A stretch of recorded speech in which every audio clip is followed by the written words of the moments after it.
Valentine's Day is coming up, and for me, there's only one place I trust, 1-800-Flowers.com. This year, 1-800-Flowers wants to make sure you're a Valentine's hero with an exclusive offer. Double the roses for free. When you buy 1 dozen, they'll double your bouquet to 2 dozen roses. It's the perfect way to say I love you without breaking the bank. Trust me, 1-800-Flowers always delivers. To claim your Double the Roses offer, go to 1-800-Flowers.com/ACAST. That's 1-800-Flowers.com/ACAST. To get people excited about Boost Mobile's new nationwide 5G network, we're offering unlimited talk, text, and data for $25 a month. Forever. Even if you have a baby. Even if your baby has a baby. Even if you grow old and wrinkly and you start repeating yourself. Even if you start repeating yourself. Even if you're on your deathbed and you need to make one last call. Or text. Right, or text the long-lost son you abandoned at birth. You'll still get unlimited talk, text, and data for just $25 a month with Boost Mobile. Forever! After 30 gigabytes, customers may experience slower speeds. Customers will pay $25 a month as long as they remain active on the Boost Unlimited plan. Forever.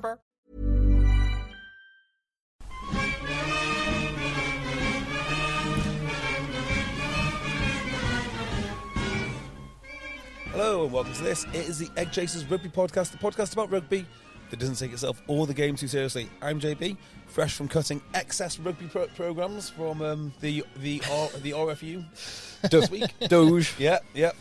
Got rid of them all. And I'm here with Tim. Hello, Tim.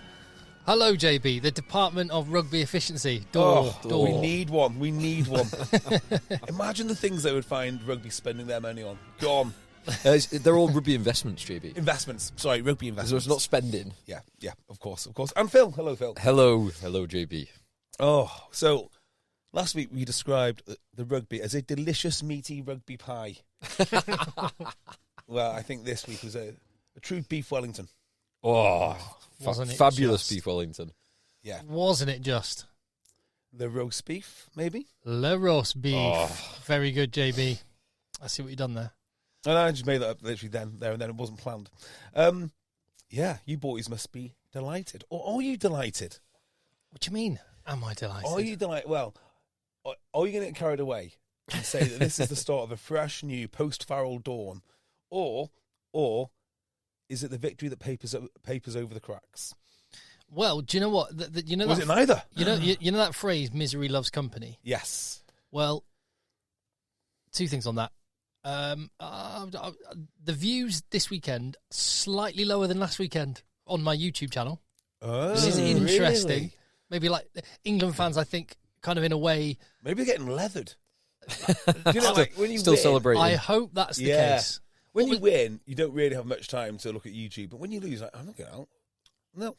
Well, what was also interesting was I did a little walk around the West Car Park once I'd done the stuff in the Twickenham Bowl, and I just went to chat to some fans, and a surprising number of them were, still not very good. Still not. No, we're not playing very well. Not good. Borthwick still needs to go. It's weird. Well, It might have just been a non-representative sample. maybe it's realistic because I'd be thinking about it. I'm thinking a win's a win, right? If it is a World Cup semi-final, you take the win. Every day. Fine. But if you're building for something, mind you, it was Six Nations. It is what you're building for. You just win. I don't know. There's a lot to get into with that game. Anyway, what were you doing in the car park? That's what I want to know. What were you hanging around car parks? Just going to chat to some rugby fans. Mm-hmm. I've spoken before about the rugby car park I used to frequent regularly when I'd play at Newbury Rugby Club. Yes, you did. And I was at Bath Uni, and we'd meet at this car park just off the M4. I don't know if it still is a dogging hotspot. Still. But it was when I was there. It was the only place to park and meet, and it was convenient. And when we when we drop off and carpool and all get into the one car on a Tuesday and a Thursday evening, it was light and nice. When we get back, it was like, quick, let's get the hell out of here, lads. It was all sorts going on. So but there was nothing like that going on. Oh, disappointing. Sorry. So I had a very, very level 7 rugby afternoon in the East India Club on Friday. On Friday, very level 7. Okay. Go on, explain. Well, so it would seem that the London rugby scene is very chummy, I would say. Yes. So I thank you to Simon Bright for inviting me onto his table. When it was his table, broadly speaking, blokes around the same age as me, maybe a bit younger, mid-30s, all had their jackets on. So Simon plays for HAC. The guy next to him, Joe, played in the same wonderful league as Aylesbury and Marlow. Yeah, I felt like a traitor. Then I realised actually that Thames, it's not like the white hot northwest ADM. Seems like Regional 2 Thames is very, very buddy. So Simon's HAC, Beaconsfield. There was a guy from Hammersmith and Fulham who were in the same league. I think they are in the same league. So I was when we were down to watch the Heineken Cup final.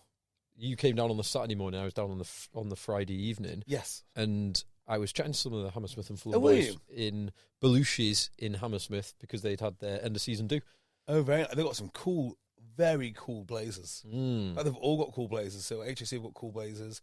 There's some controversy about the HAC blazer, which is, I think, because it is a regiment, so Honourable Artillery Company, when they're wearing their sports blazers in town, should they, and I'm not saying they do, but have too much fun, then they don't want to have the blazers rocking around. Which I can kind of see the point in a way. In a way. I get Definitely. Your point. It's like when there's some sort of shenanigans going on in the park after school, your school tie gives you away. Yes. Exactly right. Yeah. So yeah, I'll tell you more about East India and my trip to the MOD building and everything else later on in the podcast. It's also like the forward wearing white boots who gets caught for stamping on someone at the bottom of a ruck. Yeah, like, exactly you right. deserve, if you're going to stamp on someone in white boots, you deserve to get caught for it. Just so you know, because I didn't know this, the history of the East India Club in rugby is immense. Oh, really? It's truly immense. Like they were picking the Lions squad in there. They've got a rugby room. The ILB was based around there until it moved to Dublin. Like it's got true amazing rugby heritage. That's cool. That's pretty cool. Right, a little bit of housekeeping. Contact eggchasers@gmail.com. That's some brilliant emails, which I'll pepper into the podcast. Of course, wherever you get your podcast, hit subscribe and get more. And we'll have to do a Patreon. Yes. I reckon we could get some gossip from the weekend, from the No, from the various hospitality rooms Absolutely not. and bars and all Well, the I rest can of only tell you about what happened in the East India Club because you're not on your phones. Isn't that a good idea? That is That very is a good. great It's a bit idea. like you've been to it before, but the I went to the Paddy Mayne dinner at the SAS. Yes. Yes. And there's a load of rugby players, ex-pros there. There's a load of soldiers and military men, and no phones. Do you know, it the gets ultimate very scumbag, loose. and I mean it's great. the ultimate scumbag is the person that's taking pictures. Either when you're drinking on a stag do, on a rugby, you don't take pictures. You put your phone down and you leave it. Yes. No time for that. Agreed. Selfies only. So we'll be able to tell some tales at patreon.com/eggchasers where you can get more content. And I've just got to tell you off, JB. Come on, you can't make promises and then not follow through. You did not put the economics episode up. I've lost it because we do this podcast on Sunday night, and the last thing we do before we'll go home is we post it. Well, I do economics on a Wednesday morning with Mark because he dials in. I had a meeting right after. By the time I got back, the laptop was missing. When I opened it again, no economics. Oh. So raging, and more importantly, wasted an hour of Mark's very valuable time. So we've got to do it all over again. So yes, but that will be coming. Okay, fine. Things like this happen. Yes. So yeah, there you go. And Beardmore and Beardmore and Beardmore. If you're having Beardmore and Co. Beardmore and Co. Financial advisors. It's that time of year, perhaps for you. And EggChasers Rugby on YouTube as well. And Phil's lurking generally. Always lurking. Right then, Six Nations. Let's have a little bit of a chat about the rugby. Well, firstly, we were all at Twickenham. We didn't manage to meet because I was kind of. I didn't think you were at Twickenham. I thought you were at the Stoop. Well, I was at the Stoop. Yeah. It was like RFU have. I mean, the amount of, as you've witnessed, the amount of hospitality that the RFU lays on. No wonder Allianz Stadium, Twickenham, whatever you want to call it, I'll call it Twickenham. No wonder it makes so much cash. Yes. Because they cannot accommodate all the people that want to just spend hundreds of pounds there. Yes. So the RFU used the Stoop for hospitality as well. And you were doing stuff with them. Yeah, I was just kind of hosting. And James Q&As. Haskell was doing stuff upstairs. And so At the Stoop? No, upstairs from where you were. He does the O2 Lounge. Oh yeah, he does. He'll do something. He does one of the big Twickenham. ones. So I was. I don't want to make a big deal out of this, but it's a little bit like certain US departments paying the BBC and also Politico for coverage. I'm just saying. A little bit like that, isn't it, Tim? You're paid off by Sweeney. Well, it was great. So I was just doing little chats and Q&As with, among others, Simon Shaw. Oh yeah, Dallon Armitage. Simon Shaw. Simon Shaw was at Rick Stein's. Yes, he was. After the game. He's a really good bloke. Is he? He's a really nice guy. Who else is there? Simon Shaw. Dallon Armitage. Yeah, cool. He's living in Dubai these days. Ah. Brian Moore. Okay, yeah. And for God's sake. And who's the other one I chatted to? Luther Burrell. Saw him. Cool. Saw Big Luth. Luth. I made a right tit out myself in front of 2 rugby players on Saturday night. You willing to share? Yeah, I am. Oh, nice. I made an absolute tit out myself. So, in the corner of Rick Stein's restaurant was Joe Cocknesinger, who is bloody enormous. I mean, breaking no news there, but I didn't realise how. I mean, he's massive. Yeah, he's huge. Huge boy. And he said, "I'm with my brother," and I looked at this guy, and the guy next to him looked like Jonathan Joseph. Looked a lot like Jonathan Joseph. It's Jonathan Joseph, right? But because he said, "It's my brother," the first thing I did is not say, "That's Jonathan Joseph." I said, "That's not Phil. That's not Phil Cocknesinger." And then I looked at him and said, "Oh my God! Oh, hang on, no, London Irish. That must be Will Joseph." I said, "Oh right, you must be Will Joseph because Will Joseph looks identical to Jonathan Joseph." At no point did I think, but in my mind, it's like that can't be Jonathan Joseph because he plays in Biarritz. And then it was actually Jonathan Joseph. So it was, I'm Jonathan Joseph. Like, oh, God. How embarrassing. Not many times that Jonathan Joseph gets mistaken for Will Joseph. Or Phil Cocknesinger. Or Phil Cocknesinger. It's like, right, what? Whoever you are, Jonathan, Phil, Will. I think that just shows what a rugby savant you are. Like you not being able to recognise one of England's greatest 13s. Well, yeah, or popping into your head was someone that most rugby players wouldn't even be able to pick out of a lineup. Although I did rescue it because I told him I thought he's a very good 12. Because when have I ever played 12? It's like you played 12 in your last season at Bath, and they moved you in to use your underrated distribution skills. He goes, "Yeah, I agree with you. It was great." Didn't think anyone remember. Yeah, well, I do. So there. Did he pour? Was he pouring champagne on the floor? Like in his bath days? Everyone was pouring champagne on the floor there. It's the only thing which you do. The champagne was flowing. It was flowing. Tell you what, it's a good event. It's a bloody good event there. It was good fun, wasn't it? Yeah. As for the rugby on the pitch, we'll have to start there. Oh, what a game. Come on, Phil. What was that like for you? It was...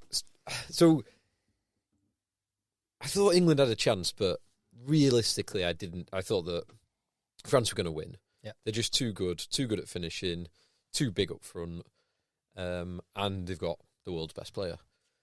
And so I was never really expecting it, even when during the second half when England go ahead, when they're fighting back, never really expect it. And so for that try to win with the second to last play of the game was awesome. And I've been to Twickenham a few times, not that many, and it's probably the best atmosphere I've experienced firsthand. That the second half of that game, and particularly the final whistle, was awesome. It was right there, like basically 1A, 1B with Ireland last year, which I was at. Yeah, really. Yeah, so I've seen two. And bearing in mind England haven't had many big wins. Ireland, England. Sorry, yeah. Ireland, England, 1 point last minute wins, and Twickenham when it's bouncing it's awesome. It's awesome. Yeah. Really good fun. And the way they did it as well was now the way they did it to kind of come back into it twice.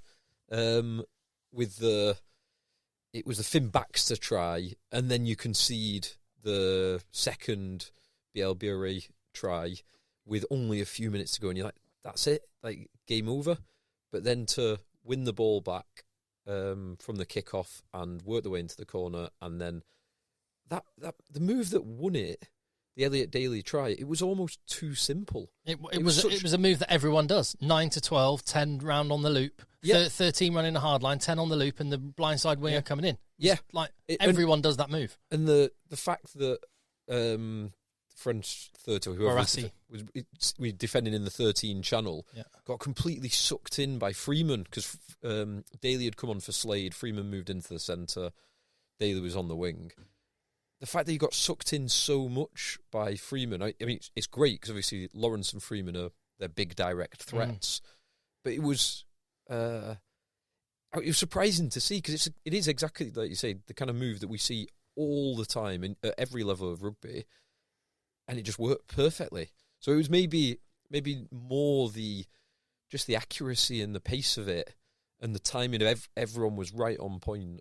Yeah, for it to work like that. Exactly brilliant. that. And there was a couple of things. So in that move, it was so simple, but England had 3 fly halves on the field. Effectively, if you think Henry Slade's played loads of 10, particularly this season, and Mitchell's pass was spot on. Yeah, and he had to get it. He had to dig it out of that maul and step back and crab across a little bit to get it out.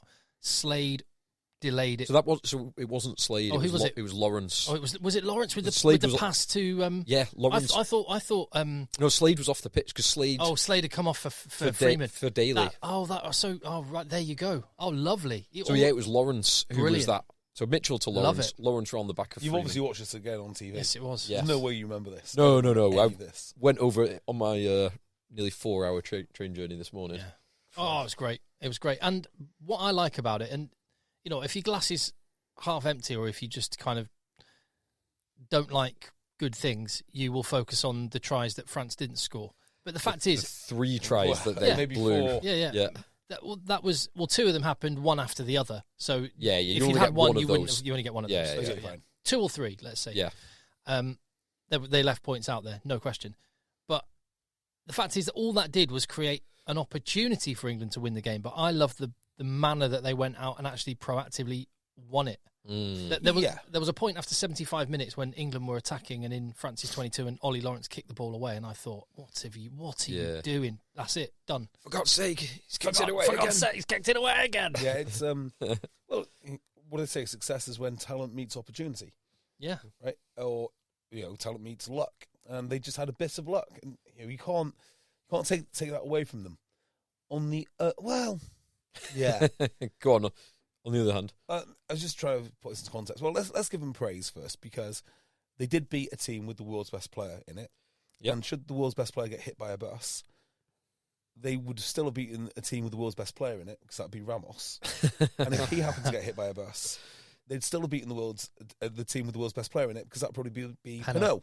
Right? Yeah. So they had some good players on display, and I'm not entirely sure that Ep38 is not as good as Pinot. He's unreal. So good. I mean, those 4 are so good. You don't even know who plays 10, 12, 13 most of the time. I mean, we know they exist, but I mean... Well, this is not their first choice centre partnership. No. You don't know who they are. Who are they? I didn't see them. O'Farner and Barassi. I didn't see... That's who played this week, but the first choice, if everyone was fit, I assume would be Fickou and Dante. Although we've not seen Dante for a little while. Probably more like... It's Fickou plus 1, isn't it? Mo O'Farner and Fickou probably is the way it goes. I'm still not that... I know Dante always... I know he's a Bordeaux man, but I'm not sure Mo O'Farner is. Just from what I see. Dante might have a 100% winning record with France. 100%. He played in the quarterfinal against South Africa, didn't he? Maybe he's missing. Maybe he's got 1 loss, but he's got a phenomenal win. He might have a 100% record against England. yeah, maybe. Those 4 players that I mentioned play a game of their own. Even the assists for the tries come from the wingers. Even the kick through for the other wingers to score. The way the whole Pinot. game, Louis Bielbarrier was coming off the left wing and to double up on Slightholme on their right wing was just. I mean, it's just awesome. Terrifying, aren't they? They're terrifying. Yeah. Before we go any further, I've actually got because I was at Twickenham yesterday and I was chatting with a journalist in the media room. I've actually got a little bit of an exclusive here. Ooh. I have got a snippet of Steve Borthwick's halftime interview. Really? Not halftime interview, halftime team talk. Yeah.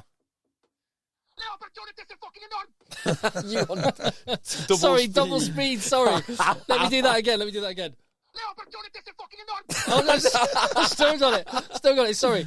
Oh, I've completely ruined it. I built that brilliantly. Steve Borthwick's halftime team talk.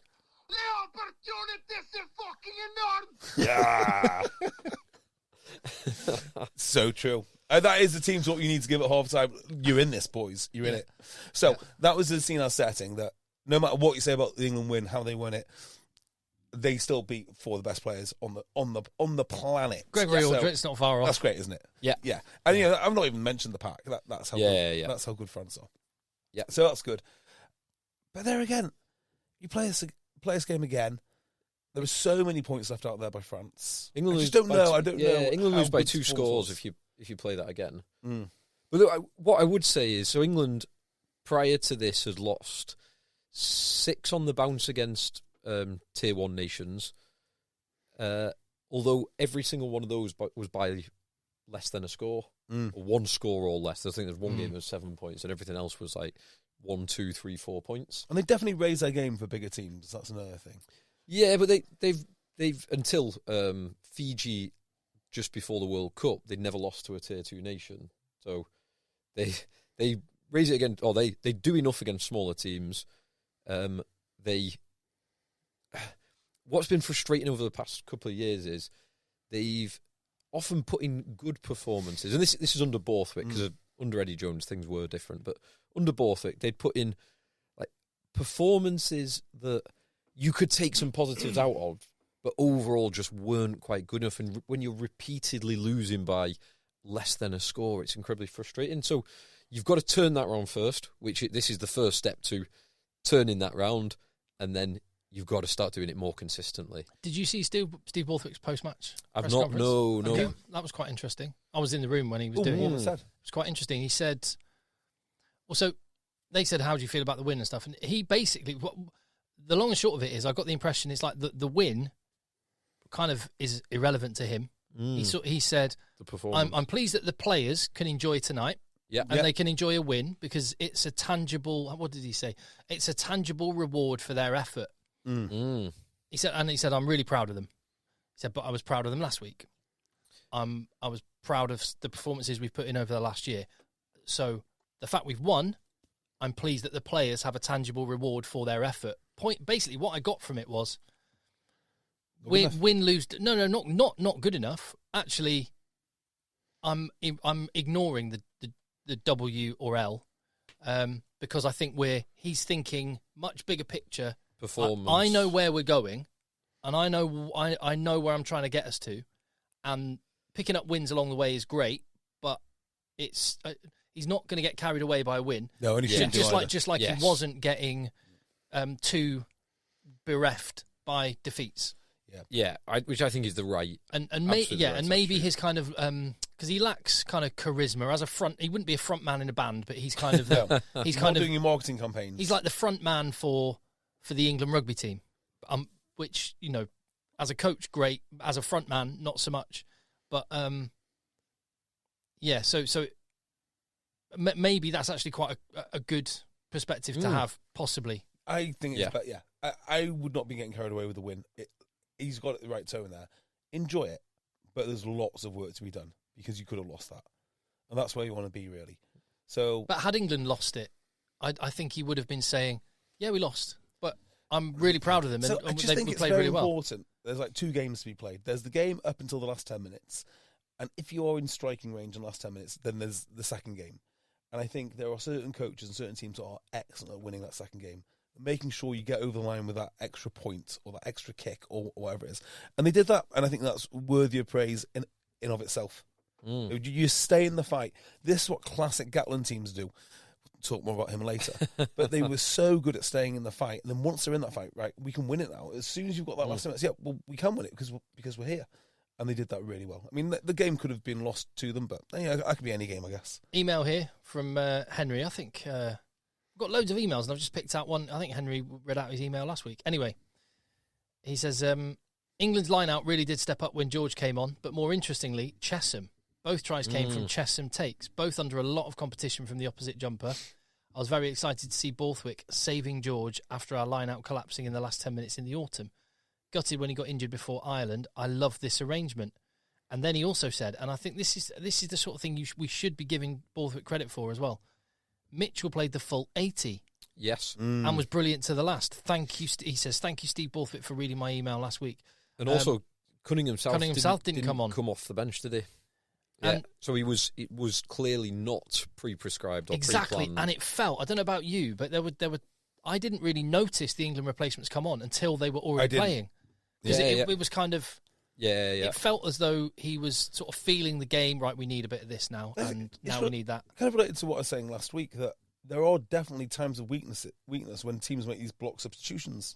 And obviously I was right, and everyone listened, and they've reassessed what they do.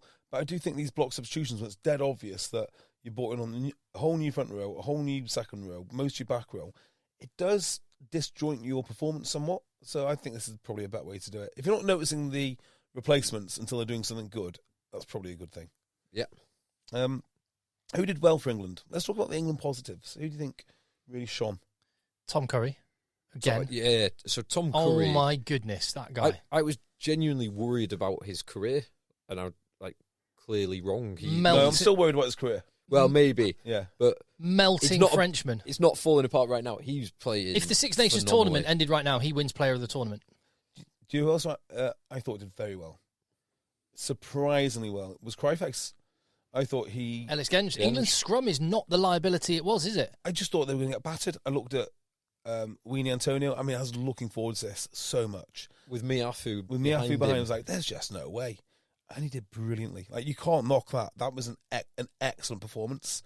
So, for all I've said, well, there it is. And Will Stewart looks solid as well. It's on tape. I would think Ben Earl was great. Did you notice as well? I mean, I saw it a bit last week, but you do get a different perspective in the stadium. Ben Earl leathering it up and back, like doing sprint shuttles to get back there in the backfield with Marcus Smith all the time. Yeah. He was just...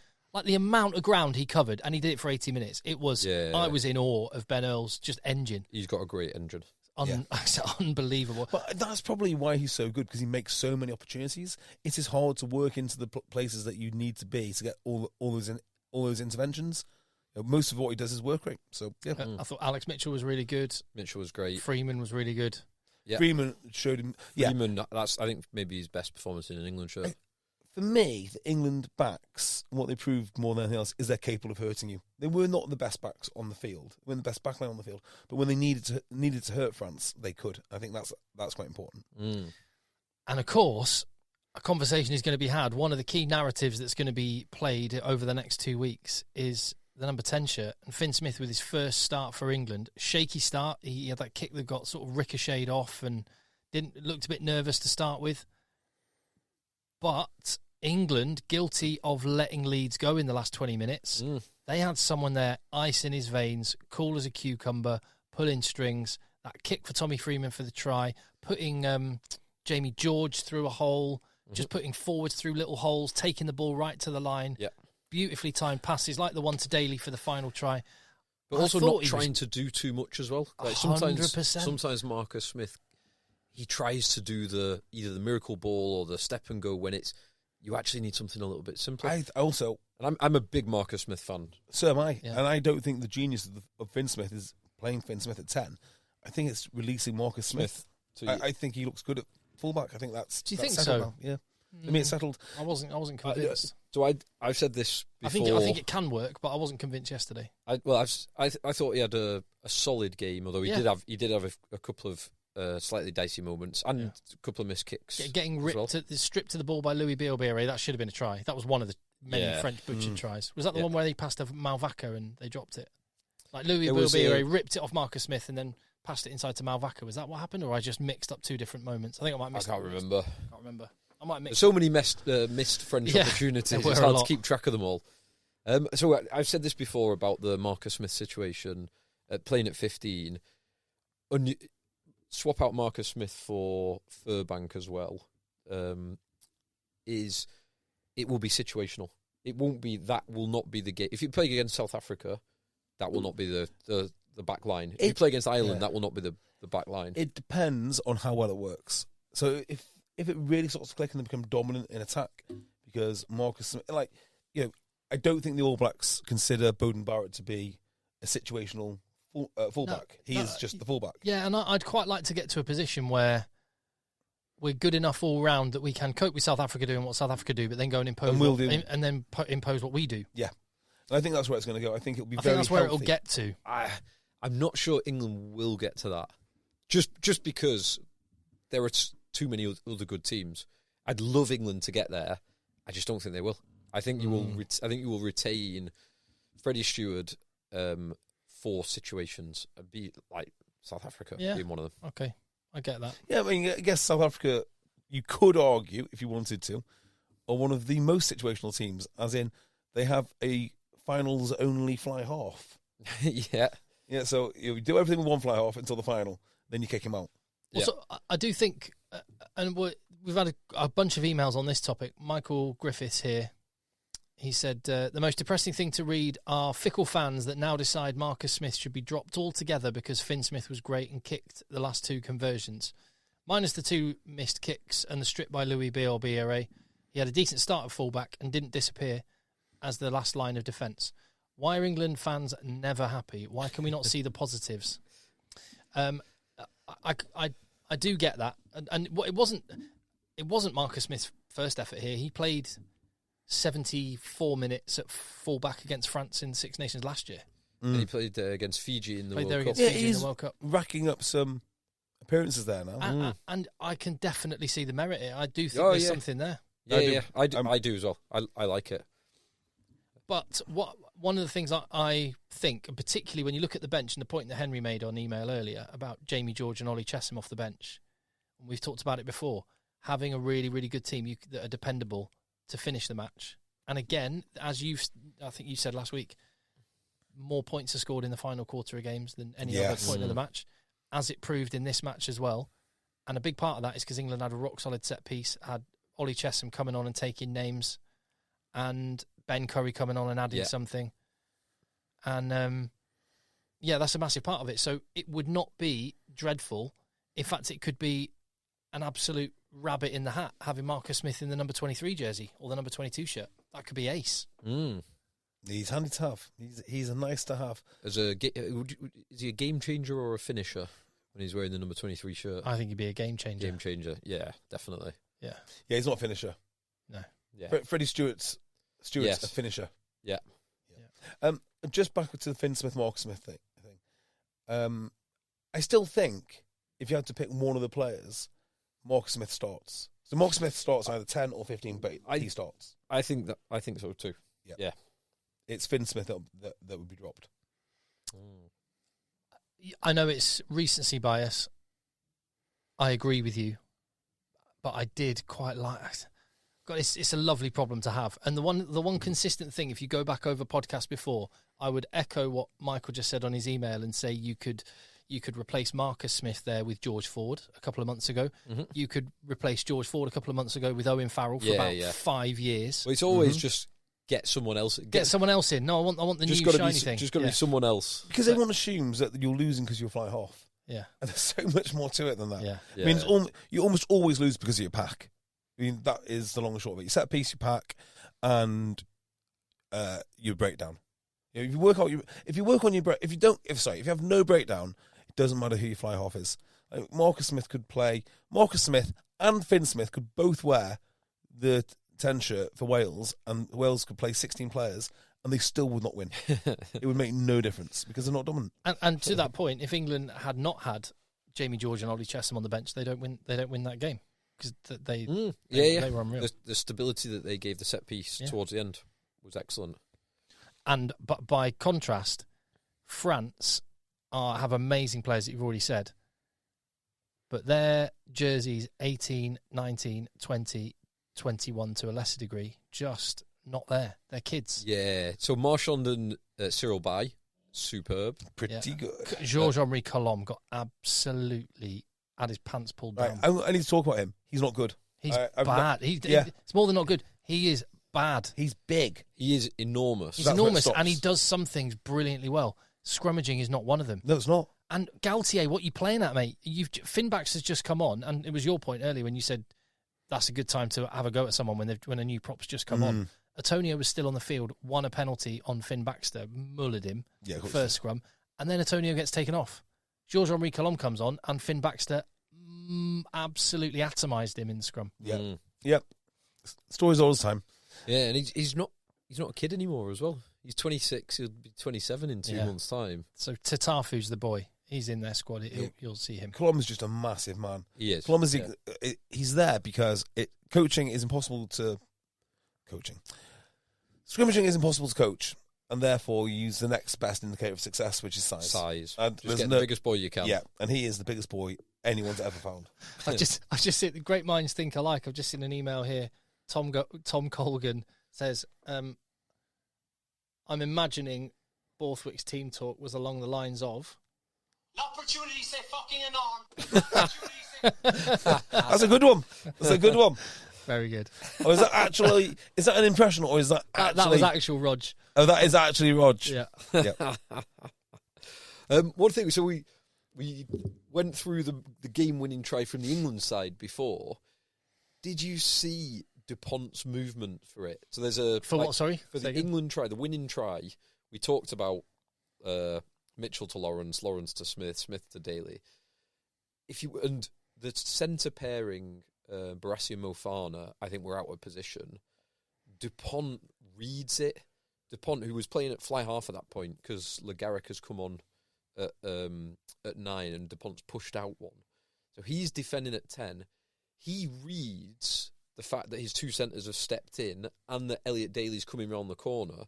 So he tracks behind. Before the ball has even left Lawrence's hand, he's already tracking to where Elliot Daly's going to be. And he almost stops Daly. If he does. Yes, he does. Oh my goodness, I did not spot that. If England... So there's this spider cam of it. It's amazing. DuPont recognising where Daly's going to be in 3 seconds is amazing. And were England 5 yards further back, DuPont would have made a try-saving tackle. But Daly was just strong enough to get basically to the line with DuPont hanging on. Do you know what? Like, I think people are too quick to say things like GOAT, greatest of all time, because it's almost impossible to discern between positions, let alone eras.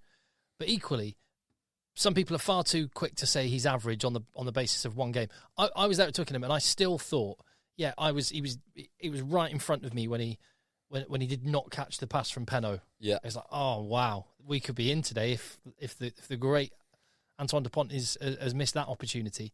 And Penno missed one, and Bielbury. Even in what was, by his very, very high standards, an average game, he still does some things which are unreal. Yeah. He is just so good. He's so good. And that's not really news, but it is worth repeating because every time you watch him. Yeah. James Nunley points out one thing. He says, one thing to say about that game. Handling errors, England 12, France 27. Yeah. Yeah, there's some absolute critical ones though. When four of them are basically fumbling the ball over the line. Yeah. It's one of the other moments of the game, which was not a direct try-scoring opportunity, but it was a point-scoring opportunity for France, was when Tom Curry ripped the ball off DuPont. Oh, lovely. Deep in England's 20. I've now watched that multiple times. I still can't work out how... And none of the players around it, no one worked it out. The ball was just there and then it wasn't there, and Tom Curry's running off to the side. It's a remarkable bit of strength and skill. Wiggy on email, contact eggchasers@gmail.com, says, "Hi guys, I'm not sure if you've seen this, but I started watching a new rugby competition. It's called M6N. What is that?" He says it's really good. And it's very similar to the Six Nations, but I can't seem to find out when the actual Six Nations is taking place this year. Any ideas? I've got no idea. Someone pointed out something. They've changed it to player of the match, but it's men's Six Nations. Exactly. They're so stupid. We're not allowed to say man of the match. Because they don't know what they're talking. They're just stupid, aren't they? But it's men's stupid people. But it's men's Six Nations. I did see... Make that make sense. Actually, why? Yeah, why? Like, they just can't work out. Calling it men's Six Nations isn't very inclusive, is it? Not if you can't have man of the match, no. Not if by definition man is not inclusive enough. But calling it men's Six Nations is what exactly? I mean, why did they decide to do this? I don't know. The problem is with these idiot campaigns run by idiots is they literally don't know what they believe themselves. So I was in a sports conference thing, and it's about women in football, and it was about as mind-blowingly stupid as you could get. And all the stats were sort of indicating like women's football, same as rugby. Women's football should be the biggest sporting opportunity of all time because women don't watch football. I mean, that's like saying men's cosmetics is the biggest business opportunity because men aren't wearing cosmetics. Like, you're sort of missing the wood for the trees. But everything they said, I just knew if it was the other way around, they would still be praising it. So they were talking about, it's so great that the women's game has now decoupled their sponsorship rights from the men's game so they can get exactly what they deserve and blah, blah, blah. But I know for a fact that if it is already like that, and said, the fact that they've joined up the sponsorship rights with the men's game is so good because now we can share the success. They have no principles. They don't know what they're making it up out of whole cloth because I don't know why. They need jobs. It's just a massive job creation scheme. Eventually, everyone just gets on board with it, and the resistance fades. Like, I remember I was working on BT Sport when they said, "Look, it's player of the match from now, and not man of the match." And Austin Healy, I might have said this before on the podcast. Austin Healy said no. So every time he was in comms and got asked it, and now it's time for your player of the match, Austin. Well, my man of the match, Nick, is and he would do that every time. So, and he'd emphasise it, and that is my man of the. And he did that for a while. It's just compliance, isn't it? But eventually, the resistance. All they want is compliance. They don't care about if it actually makes a difference. It's compliance. You must be men's Six Nations. No, I think it's a good move. One of them's got to be a bad move. Player right? of the match is important. I'm offended by men's Six Nations. I'm upset and offended. Do you know? I'm a massive hypocrite, actually, aren't I? Because I am raging that it's men's Six Nations, and then I'm raging that it's player of the match. So I am fairly inconsistent myself. It's the same thing. We knew already we have amazing listeners who really know their onions when it comes to rugby. Todd being a prime example. Contact EggChasers@gmail.com. He's emailed an image of a bet slip. £5 stake. Ooh, I've seen this. First try scored by Louis Bielbiere. Last try scored by Elliot Daly. £5 stake. Return £1,005. Awesome. Nice. Class.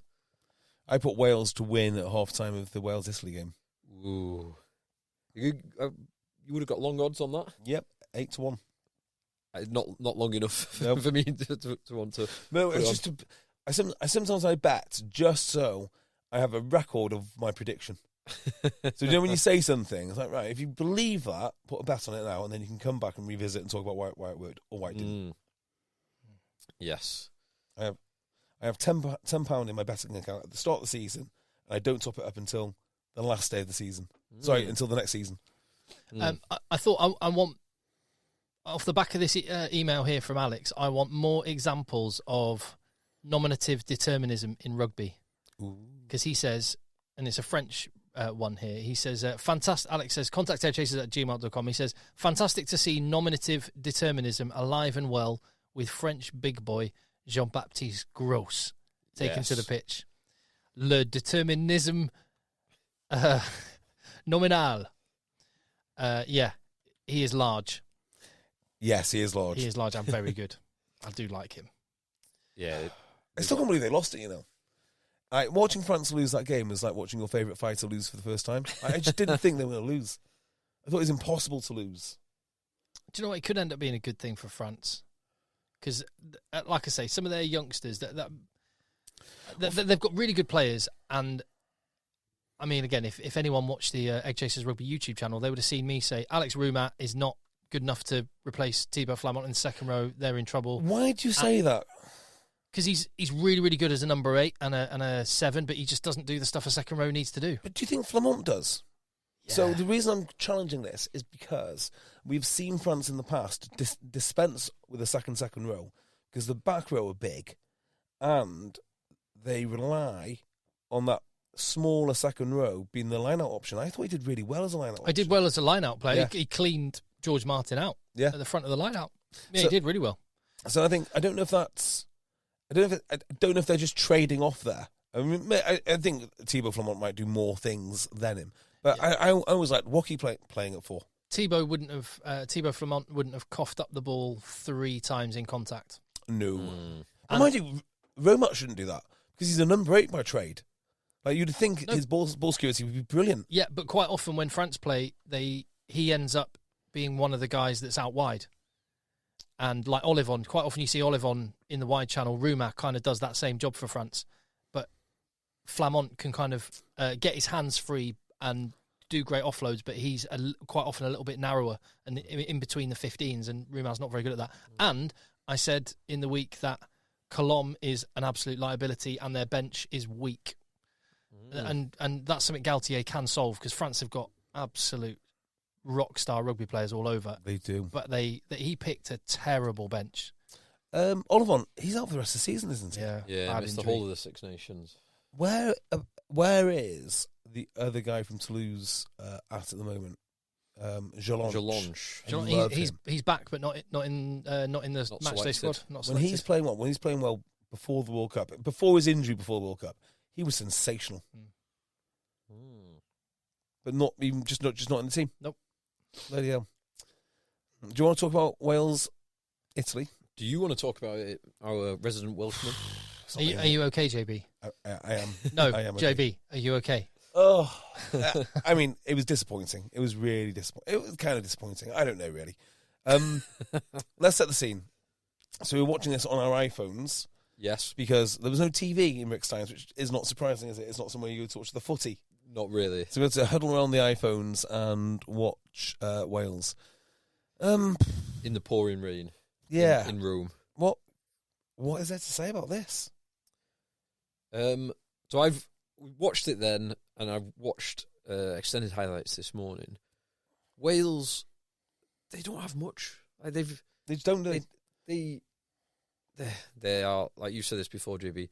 There are men of adequate size who are of inadequate skill. Their pack was heavy. I'll go the other way around. Their pack was heavier than Italy's. Adequate skill with inadequate size. Their pack was heavier than Italy's. Yeah, they've got some big boys. Yeah, but they're do you know? There's big boys and there's big boys, right? So like, there are lads who are heavy and also in rugby shape. There are also lads which are heavy and not in rugby shape, if that makes sense. You know, they're sort of going for the weights ahead of the athleticism, and you kind of need the size and the athleticism, and they don't have that.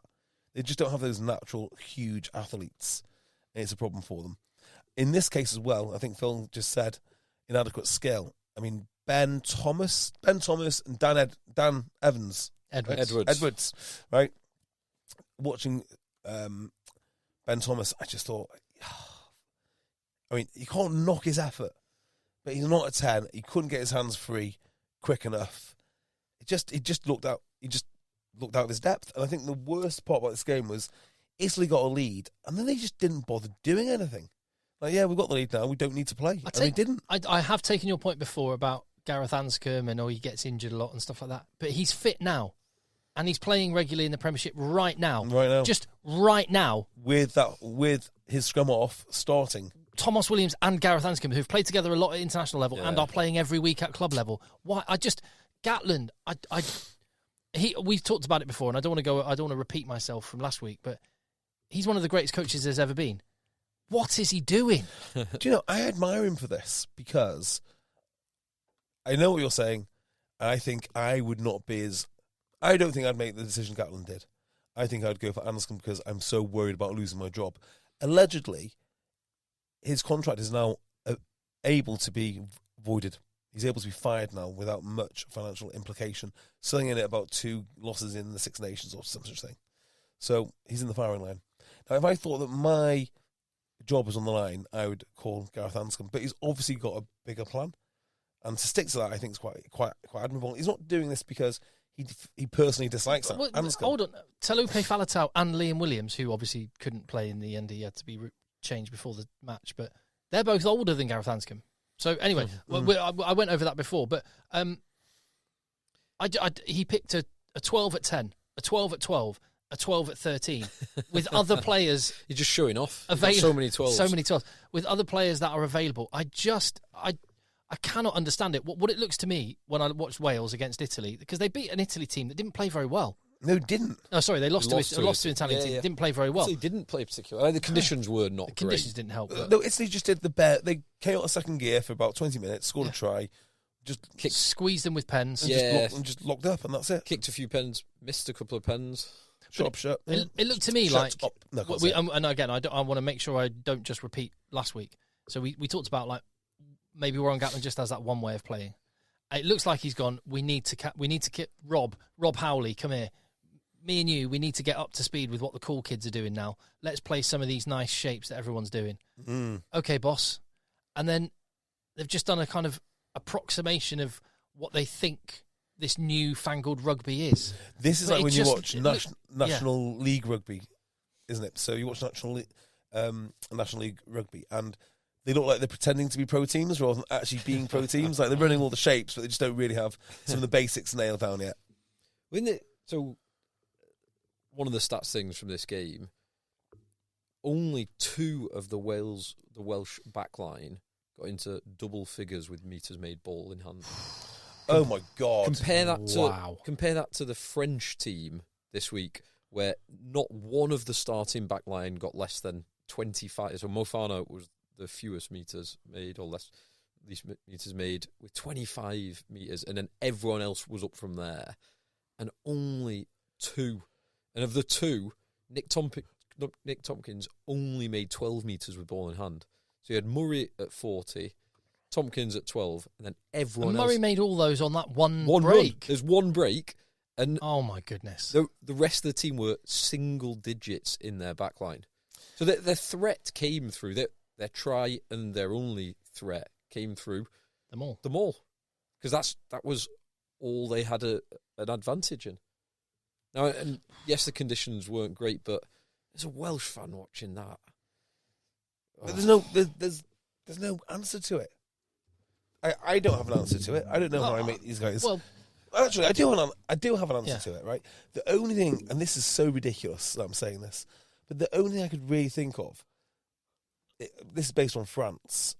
Wales should get points whatever way they can until it turns around. If that includes drop goals, it's drop goals. Oh yeah, like you just get in there.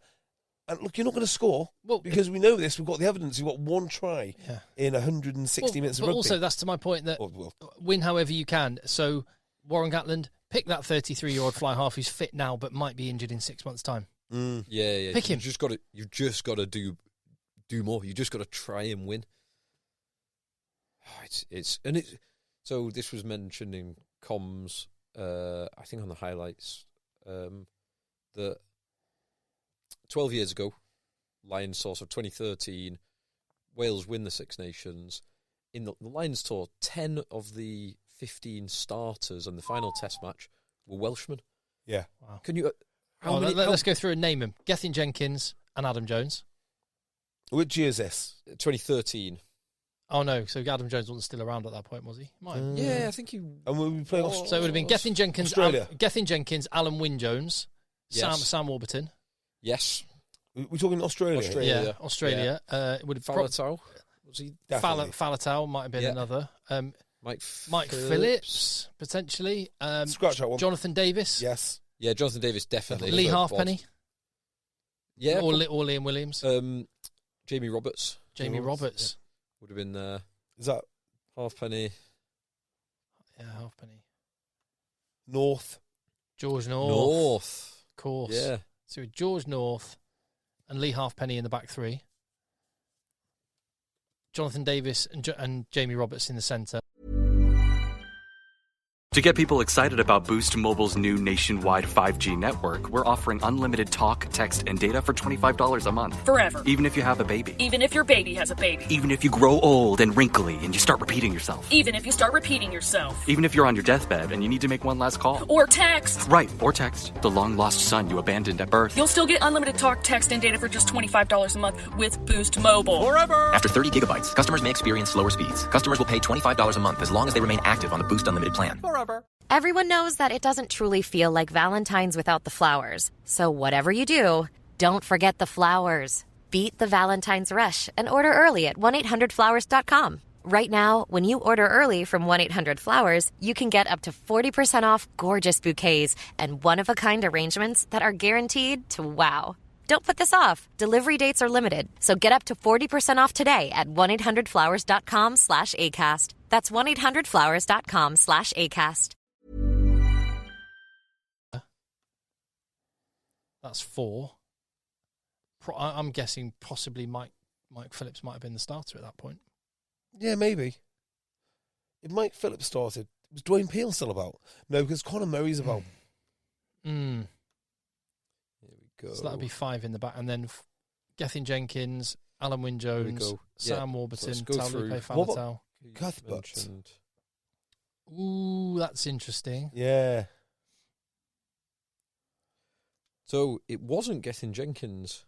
Okay. It was 2 in the front row, which is Adam Jones and Sam Hibbard? Richard Hibbard. So, who's Sam Hibbard? I went to school with Sam Hibbard. Lydia and Faletau, Mike Phillips, George North, Jamie Roberts, Jonathan Davis, Lee Halfpenny. And Tips on the bench as well. So yeah, 11 of the squad and 10 of the starters. And who's even going to travel this year? Jack Morgan. Jack Morgan will. Probably, but it's a hotly contested position. It's massively hotly contested, and because it's not fair. I've thought about this, because I sort of thought in my mind, it'll just you need to take Jack Morgan because he's Welsh. But this might be one opportunity for players to do this. So it has to be on merit, even if that means no Welshman. Yes, yeah. I think Jack Morgan will do, but then of the back, like, who are you leaving? Who are you leaving? So are you leaving Tom Curry? No. Are you leaving Rory Darge? Ben Earl? No. Are you leaving Josh Ben van Earl? der Fleer? Maybe. Are you leaving Van der Fleer? No. Caelan I think Doris? Ben Earl would be the one missing out at the moment. You're not. Caelan Doris is definitely travelling. He's nailed on. Yeah. Wow. Dewi Lake, if he gets back and fit, there's a possibility there. Wainwright?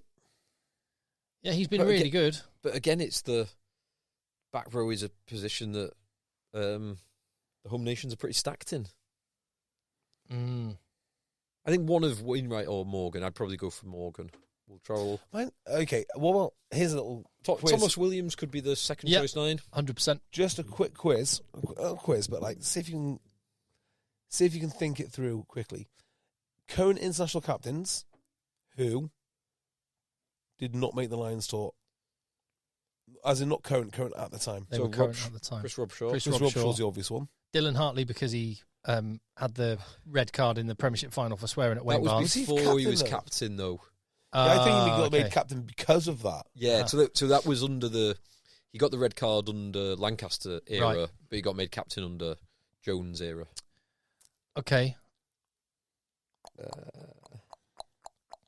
Johnny Sexton? No, he got the. He always goes. He always goes. Yeah. There's a few, Rory Best? No, I think he went. He was like the midweek dirt trackers. Apparently amazing on the beers. Oh, I'll tell you what.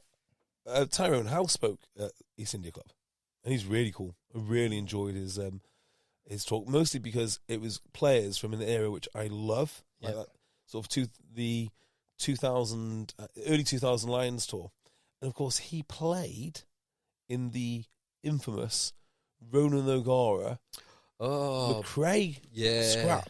Oh, God. Did he? Yeah, so I instantly asked the question. I was like, well, we'll never know why Duncan McRae hits Ronan O'Gara. It will always be a mystery. However, what was your reaction at the time on the pitch and later off the pitch? And did you have any sense building up to the game that there's a tension between the two?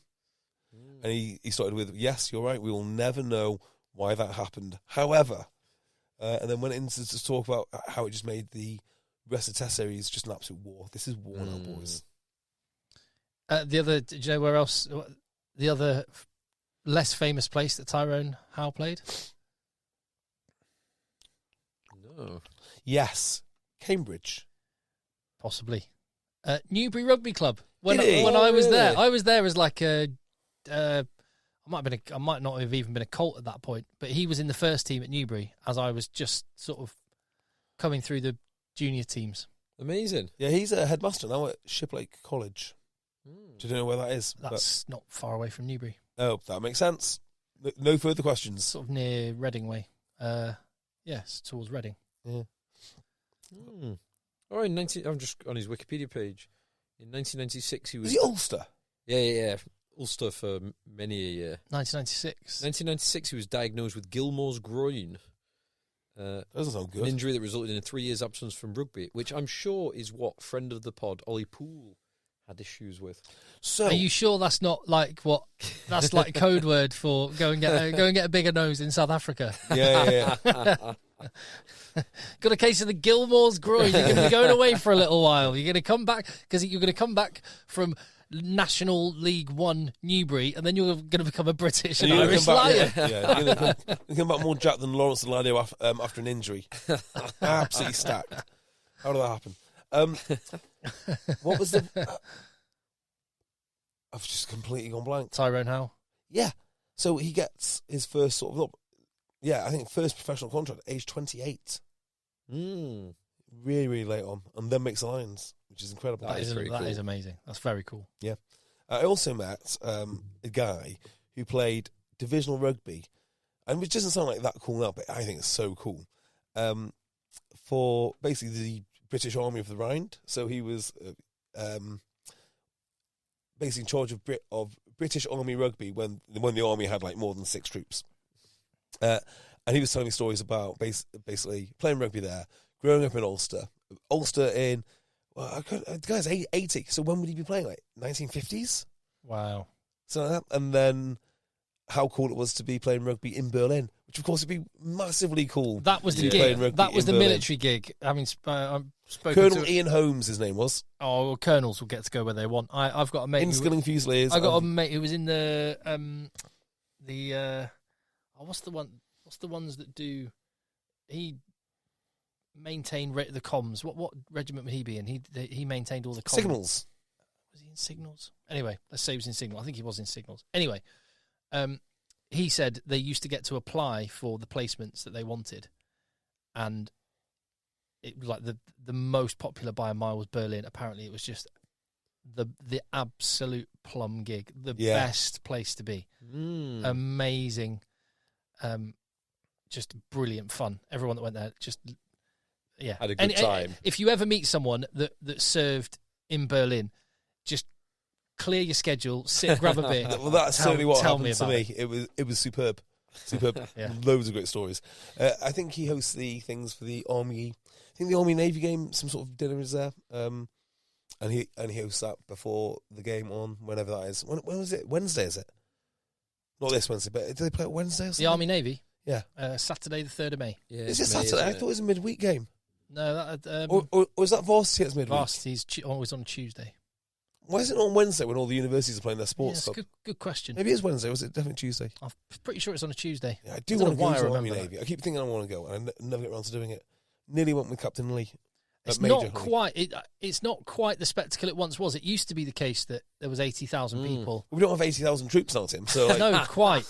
the whole British Army could be ordered to go, So and you still couldn't I fill did it. the commentary for it last year, and on the British Forces radio, and it was great. It was really, really good. And one of the things I loved about it, no TMOs, and the game just like get crack on, go. But it was only sort of half full. Maybe they need a smaller venue, but then it sort of ruins it, doesn't it? Because it is a game that sort of Twickenham is there for. Yeah. I'll give you one more thing, which I did on Friday, which is I went to the MOD building, which was absolutely class. I mean, it is massive, but did it to see the Henry VIII wine cellar. Nice. Which was really, really very cool. The Henry VIII wine cellar. Yeah, so I couldn't really understand what had happened here, but the wine cellar had to be sort of, had to be taken down and then rebuilt brick by brick somewhere else. I don't know why this is. I mean, I do know why it's necessary, but I don't know why they had to do it. So I know why you have to rebuild it, but I don't know why to move it in the first place. And they built the MOD building on the top of it, so when they have all the dignitary drinks and whatnot, you got this incredible wine cellar, and it is absolutely incredible. So we're going to see some of the older rooms as well, but apparently the Americans have taken them all over, and one of the rooms has Warner von Braun's globe in it. I was like, I want to see it. I need to see that thing. The other thing we did was we next door to Raffles for a quick beer, which struck me. It's ridiculous. That used to be an MOD building. It is overlooking the MOD building. And I'm thinking, like, who signed off the great idea of selling an MOD building to a Chinese company?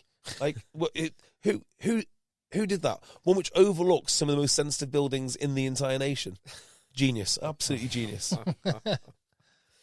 So thank you for Hugo for showing me around. It was superb. You had a great week and weekend. Yeah, I had a great Friday, a great Thursday, and a great Saturday. Very good. What about Sunday? Oh, just briefly on Italy. A couple of things on Italy. We've not touched on Italy. Lorenzo Canoni was awesome. I really like Canoni. I think he's class. He's a really classy player. Yeah. Did Garbisi milk it a little bit? Was that a little bit one of those show me the incentive, I'll show you the behaviour, like him? Josh Adams didn't seem to be too aggrieved at getting a yellow card, but that was a yellow card for me. Yeah, I think it was a yellow. But he then clotheslined him. Yeah. I thought it was about right. I thought it was a red, actually. You see those get given as red, as well. Fair. I think the dial has been just worked back a little bit from where we were. That's the case. About 2 years ago. In the Owen Farrell gate in the run up to the World Cup. Yeah, it felt like the dial was up at 11 at that point, and we're now maybe at a 7, something like that. I totally agree with that. Yeah, because that Josh Adams incident is a definite red. We've seen those. Yeah, we've seen those given as reds. Definitely. I thought best performer on the day, the two best performers, Lorenzo Canoni, as I mentioned, and Matthew Carley. Carley was good. Yeah, really I do like Carley. So precise. Doesn't miss things. Yeah. Was it that game? There's a couple of times he did it where he's like, the ball's out, guys. The ball has come out. You can do what you want because it's not in the ruck anymore. Go and get the ball. I want a referee to ref and just keep quiet until he blows his whistle so no one knows what's happening. So if the ball's out and he's not saying anything, like, who reacts first to it? We had a referee the other week. Sorry, you were about to finish your point. No, go for it. I was going to say, there was a referee at the university game team I was playing. We're going for the double, won the league. Nice. In the semi-final of the cup now. Awesome. Against Chester. But anyway, we had a referee that would not tell our captain how long was left. Our captain was going up to him repeatedly going, how long, sir? How long, sir? Stop asking me how long. Leave me, stop it. And just would not, under any circumstances, he said, I know. It was bizarre. How bizarre. Hey, I tell you what, I've heard much more information subsequent to our podcast last week, because I did not know anything about the situation regarding that Glossop scandal. The more I hear about it, the more they have been royally done over. To the point that there is a clear injustice there. So they didn't deduct the points from them in the season they were going down. Said, no, we don't think this will affect you. So we'll do it the season after you go down. That does. I think I actually think there might be a case to answer here I think they play Nottingham, Derbyshire, whoever it is, and they have not been treated well in the slightest. Well, the damage is already done because the players have all they've had to sort of rebuild with a young squad and new players, and it's a disgrace. It's an absolute disgrace. And yeah, I would like to name and shame the people on the committee or the panel that thought that this was a good idea, because the more you look into that case and the more you hear about a different side to it, not the side. So when we were reading the rather funny commentary, and it is funny, you think, actually you can't say some of those things. But then when you hear all the other background stuff, you think, no, actually, this didn't. If it required a points penalty, you do it in the same year. In the season. Yeah, I mean, why are there not laws about when you can issue these things? Yeah, it should be tied to the offence, shouldn't it? Yeah, absolutely. It should only be tied to the offence. Absolutely, and that's cost. And that's why you could make threats like, I think I mentioned a lot of people usually do suspended. What you could say is you could apply the points that year, but you could also say, look, we're concerned that this might not affect you because you're looking like you're going to go down anyway. So we're just letting you know that if anything like this happens again in the next 2 years, you are getting suspend the points. You are getting hammered. Great point. Yeah. Double the points, but suspend it. Yeah. But they cost that club a lot, and it's out of order. In fact, I can say that because we played them this week, and we won. I wasn't there, but by all accounts, they put up an absolutely mighty fight for a team that are bottom of the league with a minus points, or maybe they're just above minus points now. But yeah, outrageous. So I'm going to look into that a little bit more, and you can expect to hear exactly who made those decisions and why, because I think it's a disgrace, and they should have some answers to the wider rugby public. So the game today. No, it was a game yesterday. Oh no, sorry. There were the Six Nations game today. Oh, you're not talking about the Talk Age victory, and now we're top of the league. Are you top of the league? We are top of the league because West Park lost to Wilmslow. But before anyone gets carried away, we've got to play West Park, Wilmslow, and Tarleton. If I was a betting man, right, I would say Tarleton look like the favourites at the moment. Just having played them and how good they are. Tarleton do look like a bloody strong team. I've not played West Park, so I can't say how strong they are. And we've got to go to Wilmslow, and when we played them at our place, we did beat them, but they were so physical. They're a team that can do some damage. So, all to play for, top of the league. Yeah, that's exciting. It is, and also necessary because Crewe and Nantwich lost again. Okay. Which means only one team goes up. How did Marlow get on? Marlow lost. Oh, You're not following Marlow? No, sorry, lads. Not a good weekend for Aylesbury. London Scottish won. Sedgley lost. Sedgley lost. Where is Sedgley in the league? Hopefully safe. They've had a few decent wins recently after Christmas. Where is Sale?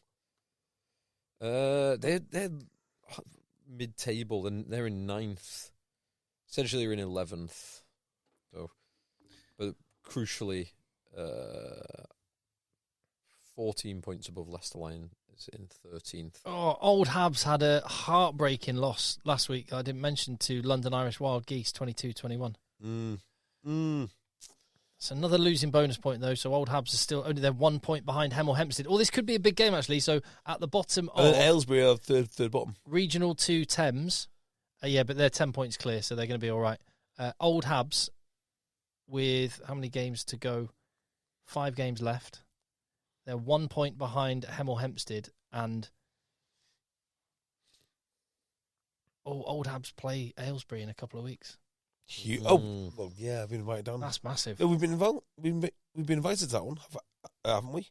Is it at Aylesbury? That is on Super Saturday.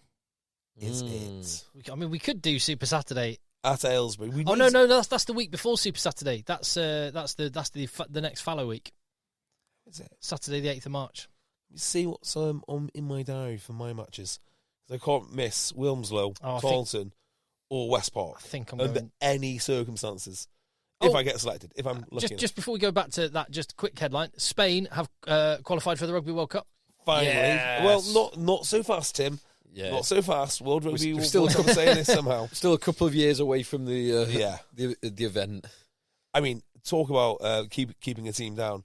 2 consecutive World Cups have been unfairly not allowed in. So this is good. This is unmitigated good news, and does play into the narrative of Spanish-speaking international rugby really becoming quite strong. Yeah, really quite strong. Or Hispanic, because Portugal, good. Spain, good. Chile, good. Uruguay, good. Well, Brazil, scrum, good. So here's a thought I had. I didn't say it during the France game, but France needed to win the Six Nations game because there's nothing else for them to do, is there? What I mean by that is they don't have any other competitions. They only play for the Grand Slam, so it's Grand Slam. They don't have like a triple crown. They don't have a Lions. They don't have. There's the World Cup's too far away. France just basically needs to win all the time because that's the only thing to play for. I think Spain now and all these other Spanish nations should start some sort of tournament on their own. I don't know what barriers will be put in their way, like Tim trying to start a perfectly reasonable tournament within Manchester. But why not like tier 2 Spanish-speaking nations? This to me sounds like it makes a lot of sense. The Columbus Cup. The Columbus Cup, not in any way controversial. I love it. I like that. Yeah, because Portugal, Chile, Uruguay, Argentina development team, Brazil.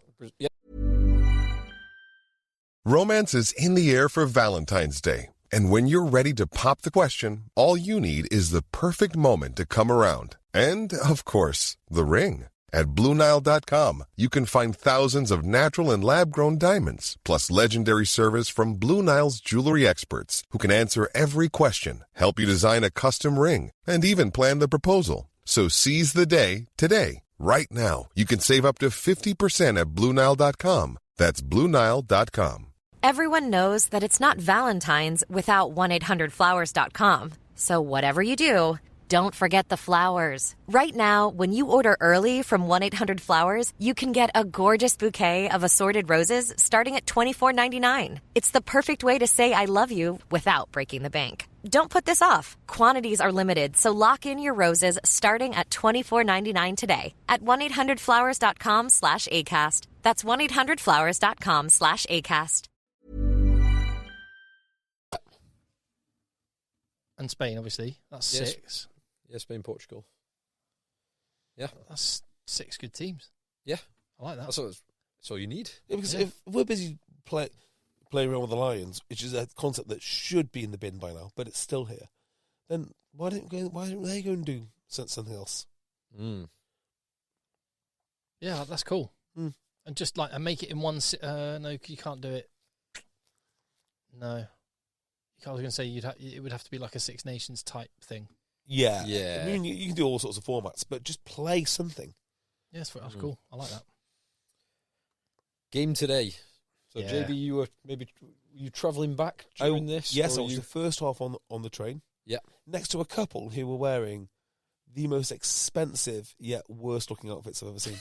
So, do you know, That's not an unusual combination, though, isn't it? Is it? Yes. do you know the outfit I can never get over is the exceedingly expensive grey tracksuit outfit? So you know someone just wears The like, matching tracksuits. the matching tracksuit. Right, I was like, one is awful. Two, you're wearing about £5 worth of fabric, but you know they were dripping in designer accessories, dripping in them. So obviously, but why would you wear a tracksuit? A matching track? It just makes no sense to me. It makes no sense whatsoever. I am wearing kind of tracksuit bottoms. I mean, no, not like I'm matching couture. No, I'm not. It's very Yeah. much not. This is for me like lounging about the house exactly. or As- going to the gym. Do you know where you see that look the most? It's got it. Well, these guys were getting off at Macclesfield on the way to Cheshire somewhere. So Which is generally an airport departure lounge. Yeah. oh, so true, So many. true. I like to wear a shirt when I'm flying. Like Yeah. I do. It's a big deal for me. It's important. I like to get dressed up for the airplane. Yeah. I totally agree. Because I'm going somewhere. Presumably, I'm going somewhere nice. I'm not. Yeah. And also, I don't want to waste time at the other end. Like when you land in Lisbon or wherever you're flying to, you don't want to waste any time. Zero time wasted. Well, no, but maybe, I don't know, maybe they go out in the tracksuit. Who knows? Maybe. Maybe it says travel attire. I was just looking at it, it's like this. You just don't, maybe maybe it's like a counter signal. It's meant to look awful to actually demonstrate the amount of wealth that they have. But I was trying to work out who they were. So they were both very young. She was very good looking. He was reasonably attractive, like young kid. Like they must be famous, but he's too big to be a footballer, so it wasn't that. Okay. So I was just trying. I tell you, I've seen him wearing that kind of outfit. Freddie Flintoff on the train, matching green tracksuit, designer tracksuit. Weird, very weird. So you can put matching designer tracksuit in the bin with office quarter zips and Finance Pros gilets, all unacceptable. Peter O'Mahony would wear none of those things. I love the fact he played in this Ireland-Scotland game. They just resurrect him for this fixture. There seems to be, there seems to be it seems to be a bit personal, these two teams. Scotland, I mean, Ireland just don't really need to care so much because that's 11 in a row. Gregor Townsend has never beaten Ireland. Do you know when you have some like weird attraction to something? Okay. Let me put it another way. Do you know when someone says to you like, "What's your type?" Right, the way you know that you've got a type is if you would settle for someone of that type who is objectively not as attractive as you would otherwise settle for. Does that make sense? Because it is the type, right? Yeah. So it's like this weird attraction. I've got a weird attraction to watching Irish rugby, and that is their breakdown work. Like, Right. Nobody has ever said, "Why do you love watching the team?" I fucking love the breakdown. Like it's so aggressive and it's so hard, and it's kind of. And it's also quite cheaty. Oh, it's so weird you said I mentioned this in a video earlier following the game, JB. Exactly that point. They leather breakdowns. I do. love it. I think they've got the best breakdown work. It's certainly in the What Northern was the Hemisphere. point you made in the video, Tim? So the point was they are the best in the world at effectively cheating, but the referees don't find them illegal. So when they're the defending team, both. Okay. When they're lots of off their feet. when they're the defending team, the number of time you see an Irish player like, I'm trying to get out of the way. Let me just look. They do all the right arm actions. Look at me rolling out the way, but slow it down by a second. Yeah. And then when they're attacking, I mean, I know all teams do this, and this is what I mean. This is not a criticism. It's I'm in awe of it, and I wish England could do it as well, but they seal off. They do. Yeah. So badly. And I was watching it, I was like, that's a penalty, that's a penalty. As one breakdown, it's 3 what I'd call like soft penalties. So if you had a Matt Carley inspecting it, he would definitely blow up. He would definitely blow up. I think once he saw it, he would continue to blow up for it. But there's sort of one of those things like, referees are often tasked with making the game flow as much as anything else. Yeah. I was like, is it worth it for that? And it probably isn't, even though they should. But I think it is, because once you blow up once or twice, then it stops. It cleans it up. You if you're blowing up 10 times for it, then Ireland are not learning. They deserve to be blown up 10 times, but they would correct it. And it's the thing that no one acknowledges. So a lot of people will make the point, rightly, Ireland's phase play is brilliant. The speed of the ball is incredible, and all the rest of it. People make that point, but then they don't make the connection with how good they are at the dark arts at the breakdown. The presenting the ball and the clear out. Yeah. Because it is like that. In the run up to that first try, I don't know how many phases it was, double figure phases that were just so fast, and the presentation's so good, and the patterns, everyone knows where they're supposed to be, and the handling's so accurate. It is a thing of beauty. It does help when you're winning the collision, which they do a lot. Oh, The cheating is half of it, right? Yeah. But the other half is the sheer physicality. Yeah. I mean, it is brutal.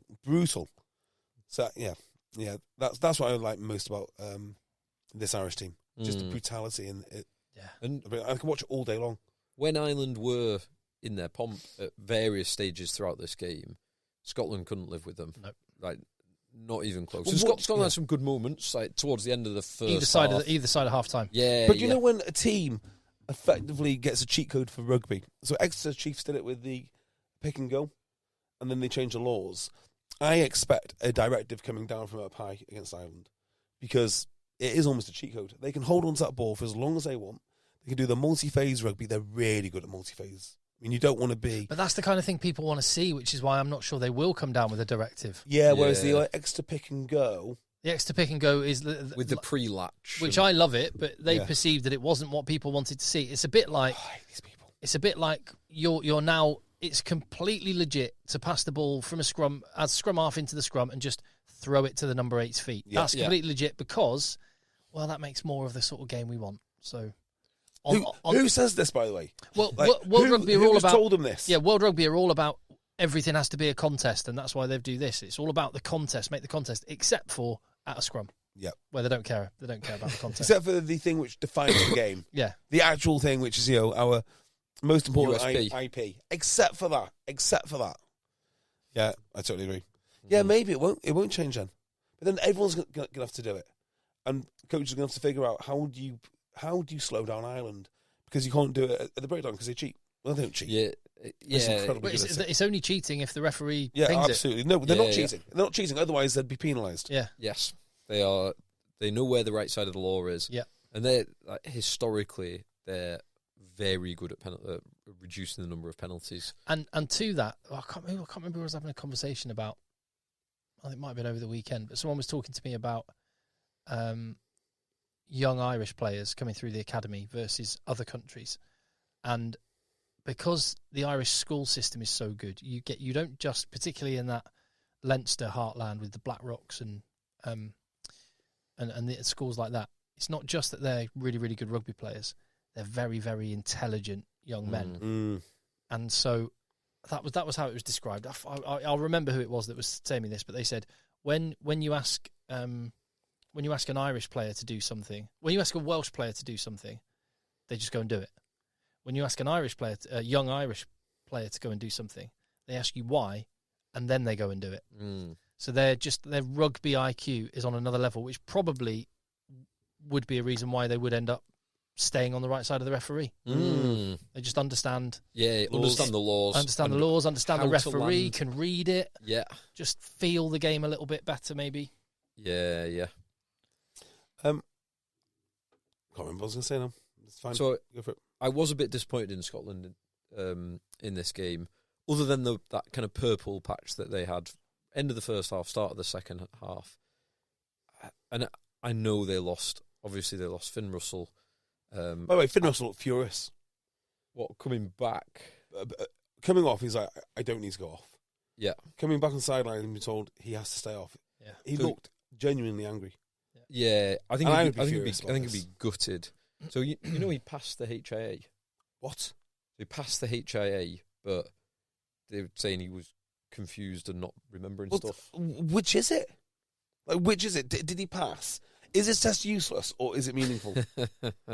It's not a perfect test, right? So even if you pass, someone says, "Yeah, not for you."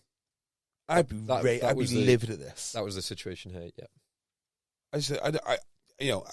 I know everyone's got to be super cautious and say all the right things about concussion. I think it's wrong.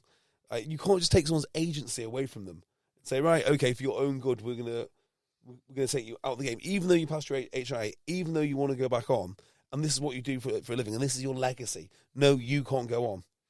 I think it's ridiculous. And of course, I'm assuming that decision would have been independently made. Yeah, I don't want independent doctors. Yeah. Right, I don't go to the NHS. If that's what you want, go to the NHS. Right, I don't want that.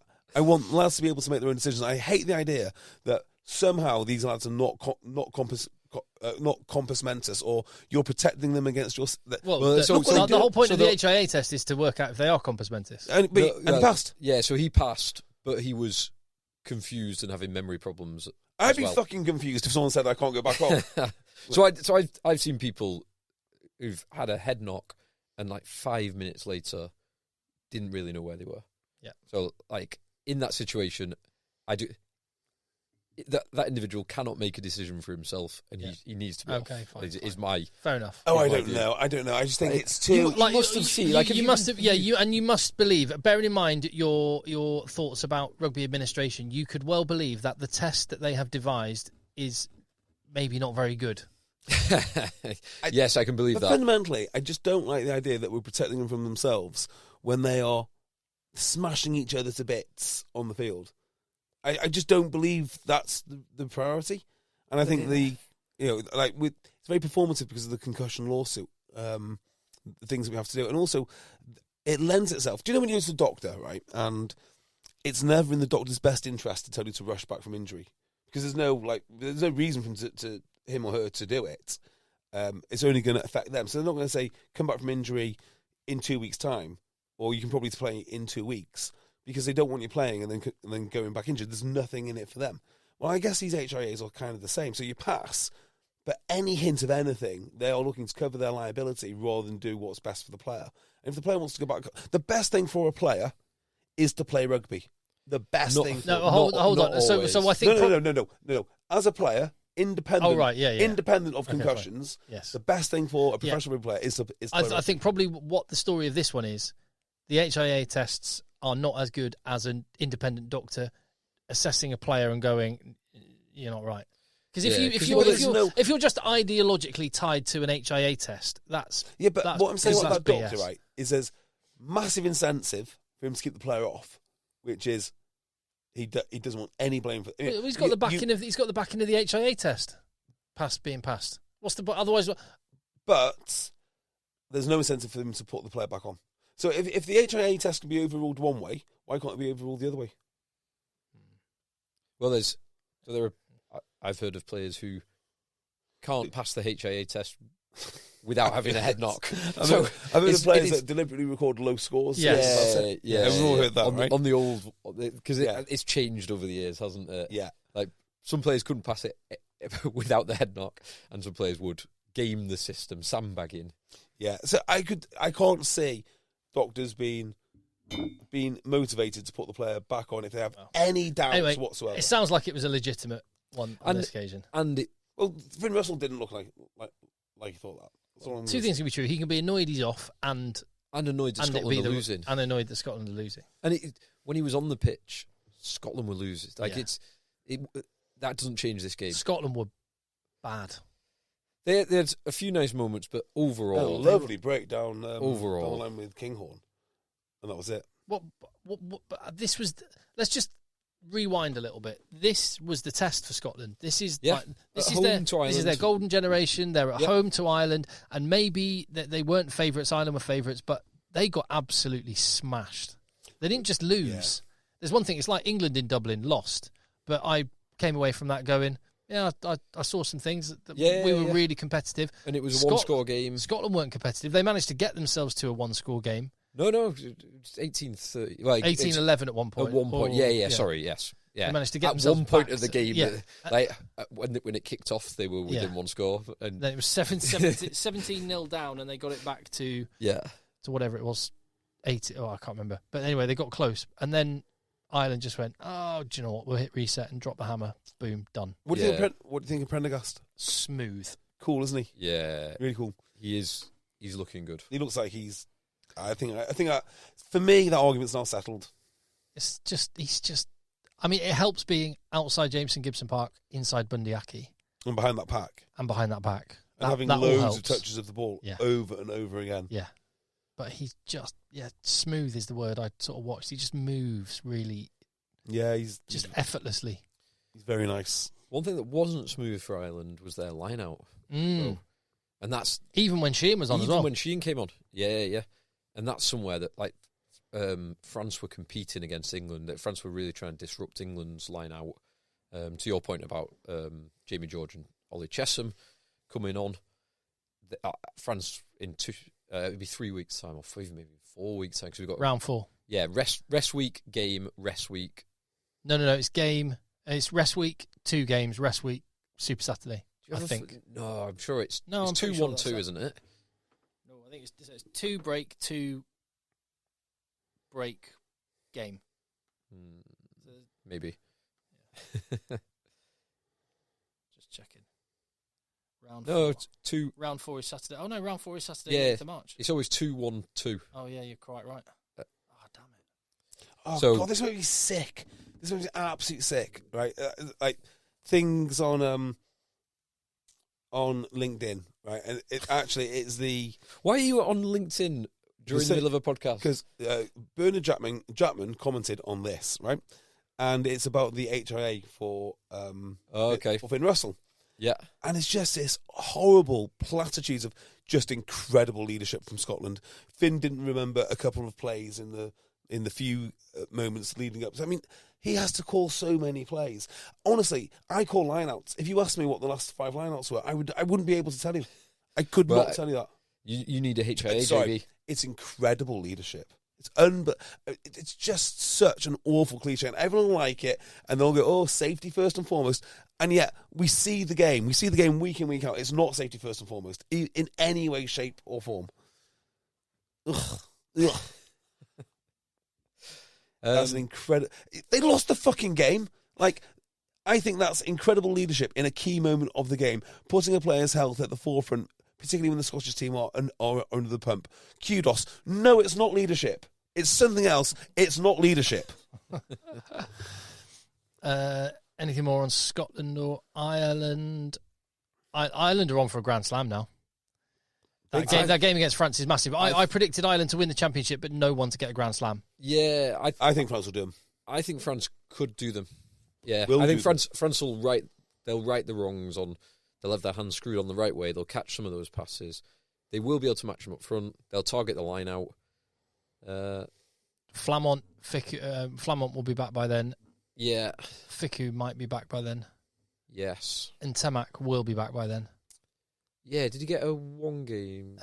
2 game. 2 game ban. 2, but that counts this week as well. Yeah, I mean, that's bollocks, isn't it?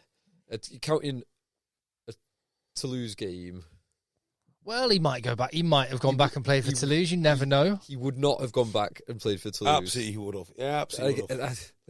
That's like when Steve Diamond tried to set up a friendly game against Sale FC. Talking about Steve Get Diamond. players back.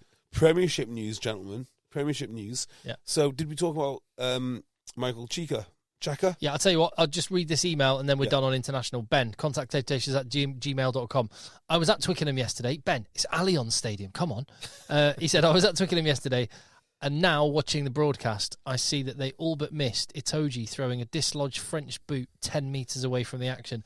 A top quality move, not given enough appreciation. Yeah. Well played.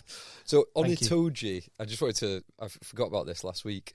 So obviously he was announced as England captain the week before the Six Nations, and on the O2 Inside Line, the little YouTube thing they do every week, it showed like him talking about being given the captaincy, and he said he got told the week before it was announced to the press, and he wasn't allowed to tell anyone, and then he like lists the people that he told. So he goes, I just told my mum and dad, and they were super proud, but I told them that you can't tell anyone. And I of course, told my brothers and sisters, and my cousins, and my pastor as well. Who then did a sermon. But, pastor congruent confidentiality, so he can't tell anyone, so it's all good. It's all good. Just on Actually, really nice before we leave it moment. on Maru Itoje, I just want to show you, because I was in the I remember thinking this at the time when Maru Itoje walked literally right past me to go up to the press conference, and you will see what he was wearing. If I can get past these adverts. It's all that, right, on the YouTube videos, anything to do with rugby now, it's all the same adverts. It's the Go Compare one. It's Do they think that... It's the Habana slower to turn advert. But look what Itoji's wearing. What is he wearing? Quarter zip. Oh, God. It's different, though. It's like a beige one. It's nice, that. They're It's nice. Charles Tyrett, however you pronounce it, aren't they? They do a lot of the England stuff. And where do you stand on rugby quarter zips? Because Steve Borthwick's got a training quarter training zip. I like them. They're training good. quarter zips are absolutely fine. They're perfect. Look at my mind in now. And actually, quarter zips in a place of work are unacceptable. I'm also like, I sort of think he did walk past me and I thought, oh, quarter zip, and I had the same thought. It's like, he looks pretty cool. Yeah. And then the final thing I thought is, hold on, you should be in an England time blazer, shouldn't you? Absolutely right. Both of them should be, really. Yeah. That might be the post-match attire, though. As in, like, that might be the official. It should be. Well, then England standards have dropped. The official should be shirt. What was the and scandal tie and blazer. with Hamish Watson giving an interview, and because he dragged him straight off the field, and he wasn't fully keyed in something. What was that? It just reminded me now, because he said they should have been in tie and blazer, and they dragged Hamish Watson off a field in international. He gave a press conference, and there's some scandal about it. And I remember us talking and defending him, but I can't remember what he said or why he said it. Can't remember this at all. No, never mind then. Not important. No. Okay, you're going to go on to Premiership news, JB. Oh, yeah, Steve Diamond news. But before I do, if any of our listeners happen to own a vineyard, right, please get in touch. Contact EggChasers@gmail.com. Okay? Vineyard owners or people that own distilleries, I need to hear from you immediately. Interesting. Yeah, I'm leveraging my network. Very interesting. So, well, not Steve Diamond news, but, in my mind, what could be Steve Diamond news is Michael Chaka, Yeah, well, either or, right, has announced that he's leaving Leicester Tigers. Now, did we talk about this last week? We did. I think because it's been rumoured for a while. It's not really news. It was he was only ever signed on a 1 year. Yeah, so he's leaving. We spoke about Lancaster. Yes, who's available? Being a fit for Tigers. I think Steve Diamond would be the ultimate fit for Leicester Tigers. No, I disagree. Why? What do Leicester Tigers want more than anything? No, well, just more fundamentally than that. Leicester Tigers, no one is bigger than the club. Where Steve Diamond goes, he has to be the main man, and that is for better or for worse. I'm not making a value judgment on that. I'm just saying the fit. No. Well, they're going to and also does not fit. Leicester Tigers. they must have ambitions of being top 4 at least, and Steve Diamond has just never achieved that. Well, different scenarios, right? If they want their pack to be feared, they want a bit of their old identity back. There's only one man that you can go to. Then they're just not going to do it. Yeah. It's never... Leicester Tigers and Steve Diamond. I'm telling you, it's just as an organisation, they're just like no. Well, as an organisation, they've gone through. That's not me saying anything about Steve Diamond. That's just me going.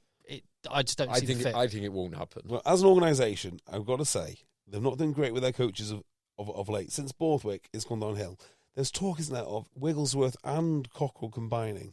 Not Cockrell, Wigglesworth and Roundtree combining. Roundtree makes a lot of sense. Yeah, Roundtree's a great coach. Big fan of Roundtree. So am I, but don't know if it sets me alight for Leicester Tigers. But who else is there? Steve Diamond. Apart from Steve Diamond. They would go places with the guys that have got 5th. The pack that have got. Where are they currently? Are they higher than 5th? Because if they're not, it's an improvement. I don't know where they are actually at the moment. So 5th right now would do well for them. Let's just have a look. Where are they? Leicester Tigers are currently 4th. Oh, there you go. But Steve Diamond could take them down to 5th. Yeah. Okay, let's wait for a couple of weeks. Wait till they get to 6th, and then I'll launch this campaign again. So there's no games next week. What are we going to do? No Premiership either. There's Premiership. Premiership returns on the 21st of March. Is that for brilliant. 1 week or 2 weeks? Because of you're then into Heineken Cup again, aren't you? We have to wait another over a month for the Premiership. Then we get 2 weeks of Premiership before a full 2 weeks off again, or maybe even 3 weeks off. Well, that's it then. No predictions. Let's call this a day and let's do a quick Patreon. Let's do it. Yeah, sounds good to me. All right, cool. Was it? Hold on. No. Bath are signing everyone. That was the other bit. Yeah, of news. Carreras. Bath are signing everyone. Arundel. And Gloucester fans are going, how can they afford this? Forgetting that there is an increase in the salary cap. A massive increase in the salary cap. By £1.5 million, which is optional to spend. Bath are, lots of other clubs are not. Yep. Yeah. Bath will, presumably Bristol will. Yeah. Is there any other rumours in the rugby paper? Because there was some talk about Rafi Quirk to Exeter as well. Ooh. Which I would love to see. I don't know, because I've not actually read it. I saw my dad earlier and he gave me this, and I've just not had a chance to read it. So right, pass it. Yeah, rugby paper sat next to me. Let me have a look.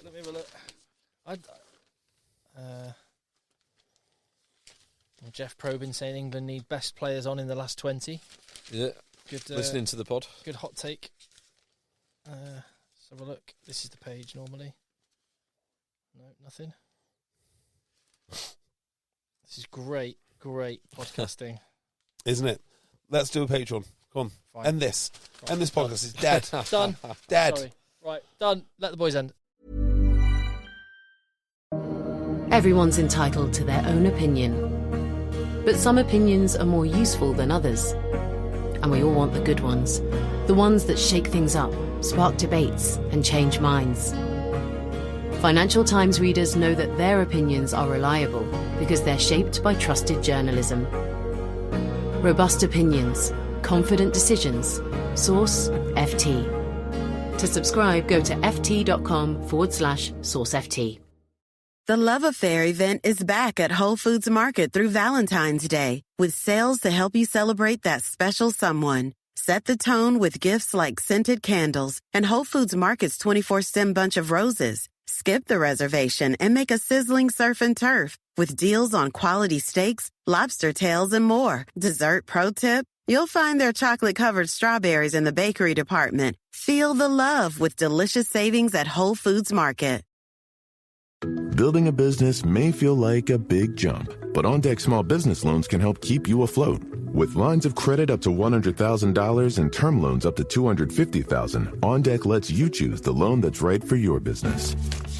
As a top-rated online small business lender, OnDeck's team of loan advisors can help you find the right business loan to fit your needs. Visit OnDeck.com for more information. Depending on certain loan attributes, your business loan may be issued by OnDeck or Celtic Bank. OnDeck does not lend in North Dakota. All loans and amounts subject to lender approval.